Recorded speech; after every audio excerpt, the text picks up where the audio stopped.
छत्रपती शिवाजी महाराजांच्या जन्माने जो शिवनेरी धन्य झाला, त्याच शिवनेरीवरचा अंबरखाना आपल्याला आज पाहायचा आहे की कशा प्रकारे त्यावेळीचा अंबरखाना आहे.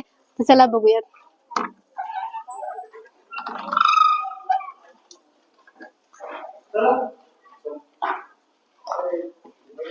हा आहे शिवनेरीवर अंबरखाना, म्हणजेच त्यावेळी वर्षभर लागणारं धान्य ज्या ठिकाणी एकत्र गोळा करून ठेवलं जायचं ते ठिकाण म्हणजेच अंबरखाना. आणि या अंबरखान्यामध्ये शिवनेरीवरती लागणारा पूर्ण किल्ल्याला लागणारं धान्य, धनधान्य किंवा इतर जीवनावश्यक वस्तू सगळ्या एका ठिकाणी इथे आणून गोळा करून ठेवायच्या.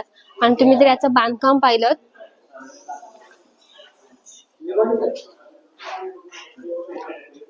तर बघा कशा प्रकारे बांधकाम केलंय. ज्याच्यावरती बघा आपल्याला छिद्रही दिले, आणि छिद्र फक्त हिवाळा आणि उन्हाळ्यामधून ओपन असतात, जेणेकरून आतमध्ये ठेवलेलं धान्य खराब होऊ नये. इतर वेळी पावसाळ्यातून त्याच्यावरती एक मडकं उलट असं घालून ठेवलं जातं, जेणेकरून पावसाचं पाणी आतमध्ये येऊ नये.